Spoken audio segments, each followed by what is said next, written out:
नमस्कार। डीएलएड प्रथम वर्ष विषय हिंदी भाषा शिक्षण और प्रवीणता। हम इकाई 4 पढ़ना सीखना उसके अंतर्गत आज बात करेंगे बच्चों में पढ़ने के कौशल के विकास के लिए विभिन्न गतिविधियां कि जो बालक है उनमें पढ़ने का विकास हो किस प्रकार हो और एक अध्यापक है वो किन प्रकार की गतिविधियों को आयोजित कर सकता है जिससे कि बालकों में पढ़ने के कौशल का विकास हो सके। तो आइए हम लोग बात करते हैं किसी भी कौशल को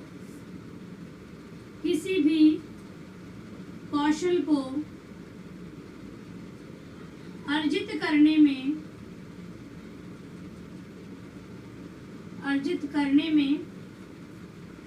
करने के लिए सतत अभ्यास आवश्यक होता है।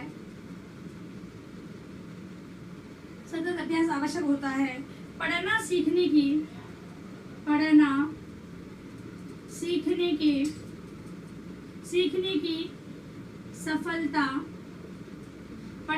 की सफलता के लिए यह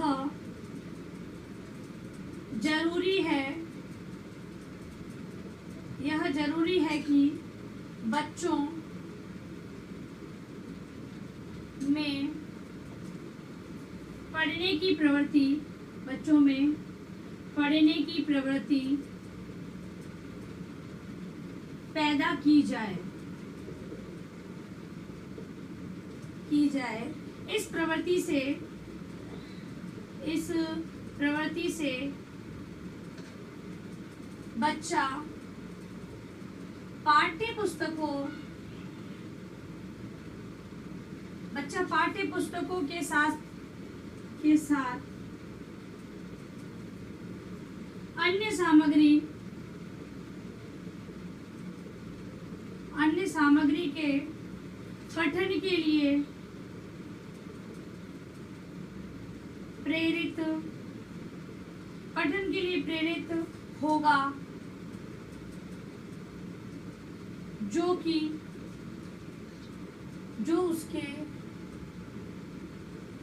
उसके पढ़ने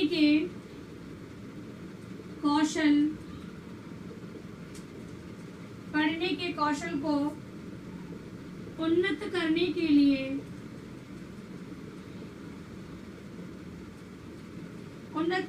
लिए सहायक होगा। समझेंगे कि किसी भी कौशल को अर्जित करने के लिए अब यहाँ पर पढ़ने के कौशल को अर्जित करना है, उसका सतत अभ्यास करना आवश्यक होता है। ठीक है, अभ्यास मतलब कि पढ़ने का अभ्यास करना। फिर पढ़ने सीखने की सफलता के लिए जरूरी है कि बच्चों के लिए पढ़ने की प्रवृत्ति पैदा की जाए और बच्चों के लिए पढ़ने की प्रवृत्ति पैदा करने के लिए अध्यापक को विभिन्न पढ़ने से संबंधित गतिविधियां आयोजित करनी होगी कक्षा में। तभी बालक उनमें रुचि लेकर घर जाकर पुस्तकों को पढ़ेगा, स्वाध्याय में भी उनको पुस्तकों का वो अभ्यास करेगा। ठीक है, बच्चा पाठ्य पुस्तकों के साथ अन्य सामग्री के पठन के लिए प्रेरित होगा जो कि पढ़ने के कौशल को उन्नत करने में सहायक होगा। प्रारंभिक स्तर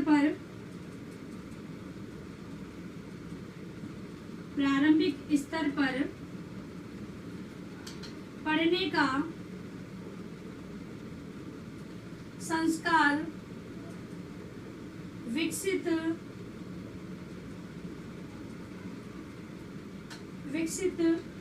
करना एक कुशल अध्यापक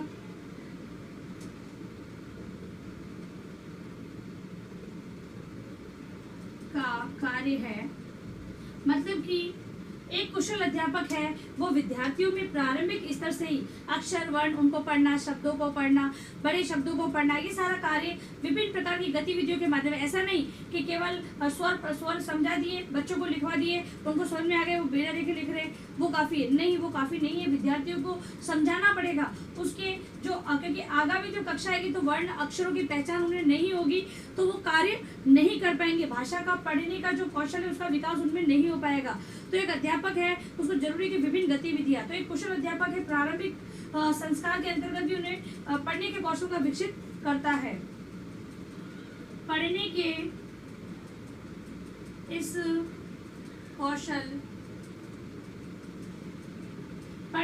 कौशल की प्रवृत्ति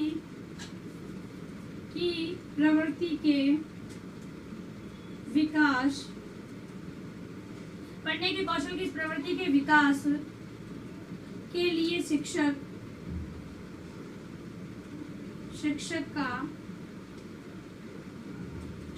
का अभिभावक, शिक्षक और अभिभावक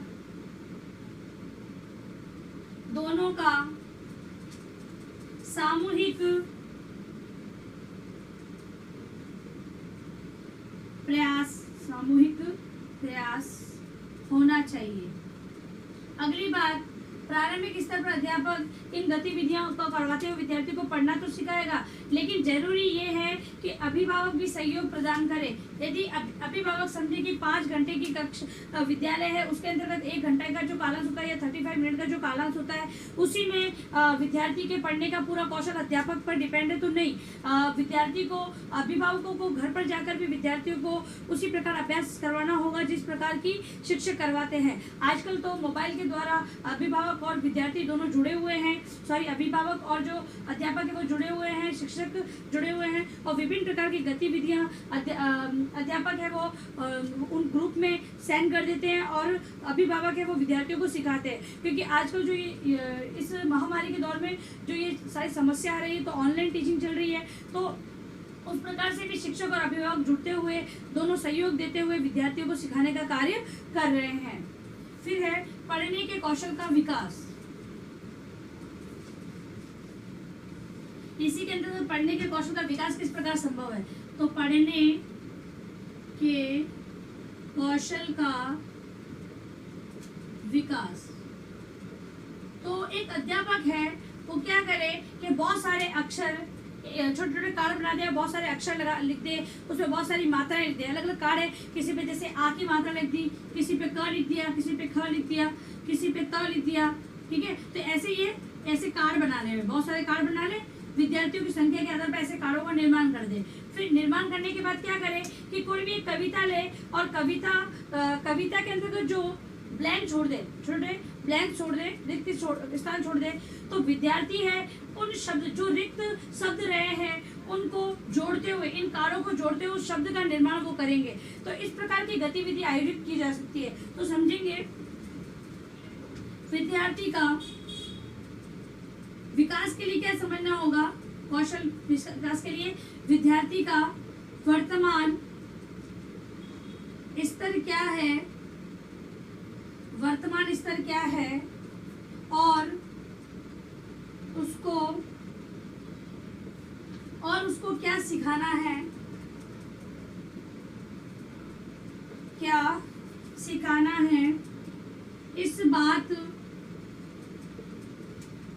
इस बात का ध्यान रखकर गतिविधि चुने। गतिविधि, जैसे मैंने गतिविधि बताई कि बहुत सारे कार्य का निर्माण करेगा, कक्षा की संख्या देखेगा, लेकिन एक अध्यापक को ये जरूरी है कि विद्यार्थी का वर्तमान स्तर क्या है और उसे क्या सिखाना है, किस प्रकार की गतिविधि उसी आधार पर चुननी होगी। फिर है गतिविधि संबंधी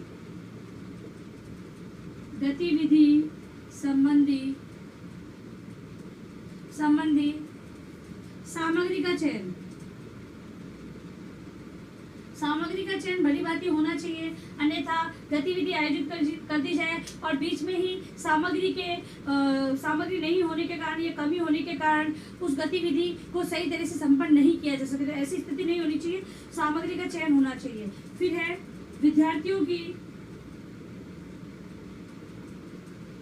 संख्या के आधार पर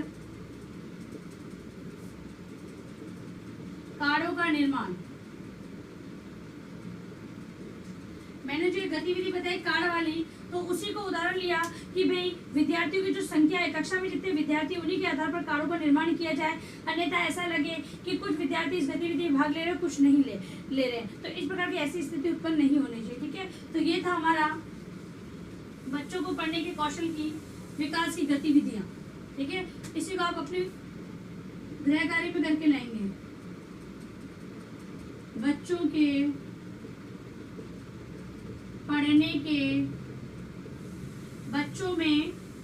पढ़ने के कौशल विकास के के लिए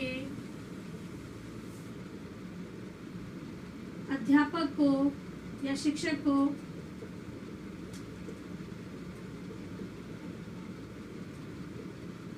को किस प्रकार गतिविधि अपनानी होगी। ठीक है, तो ये अपनी उत्तर पुस्तिका में जो आज हमने टॉपिक पढ़ा है उसी को आपको लिख कर लाना है। और अंत में इस महामारी के दौर में कम से कम ये आवश्यक कार्य होने पर घर से बाहर निकले। बाहर निकलते हुए 3 बातों का विशेष ध्यान रखें। मास्क लगाएं, सोशल डिस्टेंस बनाएं, हाथों को बार बार सैनिटाइज करते रहें, सुरक्षित रहें, सभी का ध्यान रखें। धन्यवाद।